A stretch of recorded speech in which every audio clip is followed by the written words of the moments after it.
Episode 2। अजनबी राहों में अनदेखा इश्क। कॉलेज के बैक गेट पर रात के 9 बजे का समय हो चुका था। अर्जुन और इशिता दोनों ही उस रहस्यमयी नोट को लेकर उलझन में थे। दोनों के दिलों में सवालों की झंकार थी।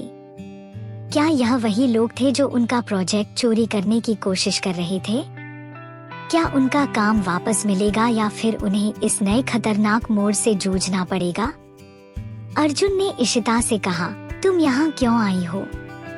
अगर ये कोई साजिश है तो? इशिता ने गहरी सांस ली और जवाब दिया, तुम नहीं समझ रहे हो अर्जुन। मैं भी चाहती हूँ कि हमारा प्रोजेक्ट सही हो और साथ ही मैं ये भी जानना चाहती हूँ कि यह किसकी चाल है। उन दोनों ने गेट की तरफ कदम बढ़ाए, लेकिन उनके कदमों के साथ ही हवाओं का रुख बदल गया। वहाँ कोई नहीं था, बस अंधेरा और एक चुप्पी सी छाई हुई थी। तभी अचानक कुछ कदमों की आवाजें आईं। दोनों ने मुड़कर देखा और एक शख्स उनकी तरफ बढ़ता हुआ दिखाई दिया। वो शख्स था सनी मल्होत्रा, विक्रम सिंह का सबसे करीबी दोस्त। उसकी हंसी में एक खिलवाड़ था, जैसे वह किसी शातिर खेल का हिस्सा हो। क्या तुम लोग यहाँ अकेले आए हो?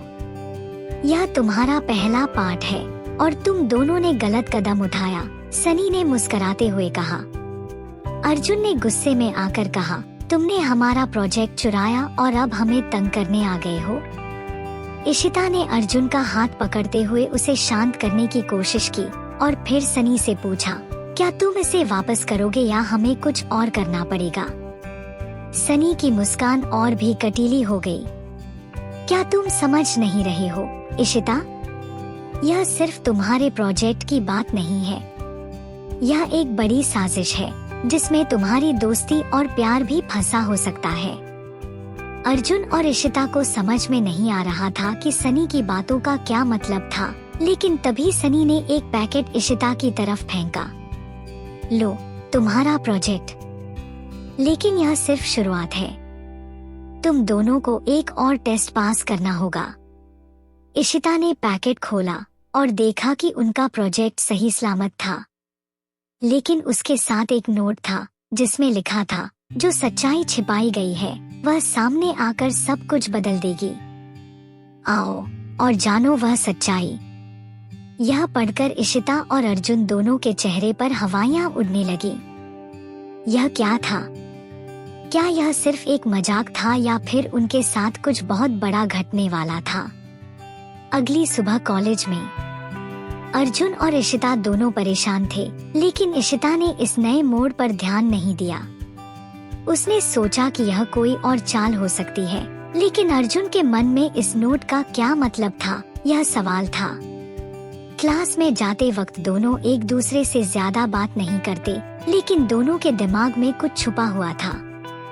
अर्जुन के पास एक गहरी सोच थी कि सनी और विक्रम का इस साजिश में क्या हाथ हो सकता है, जबकि इशिता अपनी चिंता को एक तरफ रखते हुए सिर्फ प्रोजेक्ट पर ध्यान दे रही थी। लंच ब्रेक के दौरान कबीर और निशा ने उन्हें देखा और तुरंत उनके पास आए। कबीर ने हंसते हुए कहा, क्या बात है, दोनों बड़े गंभीर लग रहे हो। क्या तुम दोनों के बीच कुछ चल रहा है? इशिता ने मुस्कुराते हुए कहा, कुछ नहीं, बस थोड़ा थका हुआ महसूस कर रही हूँ। लेकिन कबीर ने उनकी शक्लों से महसूस किया कि कुछ तो गड़बड़ है। क्या तुम दोनों को कुछ और नहीं दिखाई दे रहा? आजकल कॉलेज में कुछ बहुत ही अजीब सा हो रहा है। कुछ राज हैं जो सामने आ रहे हैं। निशा ने भी गंभीर होते हुए कहा, तुम दोनों को विक्रम और सनी से सतर्क रहना होगा। वे किसी भी हद तक जा सकते हैं। क्लास के बाद अर्जुन और इशिता का मन आजकल पूरी तरह उलझा हुआ था। अचानक उनका ध्यान एक दूसरे पर ज्यादा केंद्रित हो गया था। पहले दोनों के बीच कोई खास तालमेल नहीं था, लेकिन अब उनकी मुलाकातें बढ़ने लगी थी। अर्जुन को इशिता की सोच और तरीके में कुछ खास आकर्षित कर रहा था और इशिता को अर्जुन की सच्चाई और मेहनत ने चौंका दिया था। जब वे दोनों लाइब्रेरी में बैठकर काम कर रहे थे, अर्जुन ने कहा, तुम्हारे परिवार को लेकर तुम्हारे मन में क्या कुछ दबा हुआ है इशिता? इशिता ने एक गहरी सांस ली और कहा, मेरे पापा चाहते हैं कि मैं उनका बिजनेस संभालूं, लेकिन मैं कुछ अलग करना चाहती हूँ। मुझे लगता है कि मैं कुछ और बनने के काबिल हूँ। अर्जुन ने उसकी बात सुनी, फिर कहा, मैं भी कभी यही सोचता था कि मुझे कुछ और करना चाहिए था, लेकिन फिर मैंने अपनी मेहनत से सब कुछ हासिल किया। मुझे लगता है कि तुम भी वही कर सकती हो जो तुम चाहती हो, बस तुम्हें खुद पर यकीन करना होगा। इशिता ने अर्जुन की तरफ देखा और कुछ पल के लिए दोनों की आंखों में एक अजीब सा कनेक्शन महसूस हुआ। अंतिम सीन। अर्जुन और इशिता को यह महसूस होने लगा था कि उनका रिश्ता एक नए मोड़ पर पहुंच रहा था, लेकिन जब वे लाइब्रेरी से बाहर निकले तो उन्हें एक और नोट मिला। इस बार लिखा था, यह खेल अभी खत्म नहीं हुआ। अगला कदम तुम्हारे लिए और भी बड़ा हो सकता है, लेकिन क्या तुम तैयार हो? अर्जुन और इशिता फिर से एक दूसरे को देखते हैं और उनके मन में वही सवाल गूंजता है, यह किसका काम है और आगे क्या होगा? अगर आपको यह वीडियो पसंद आई हो तो लाइक करें और हमारे चैनल पैरेलल अनसीन को सब्सक्राइब करें। क्या अर्जुन और इशिता इस नए खतरे से निपट पाएंगे? क्या उनका रिश्ता और मजबूत होगा या इस साजिश में कुछ और बड़ा छुपा है? जानने के लिए अगले एपिसोड का इंतजार करें।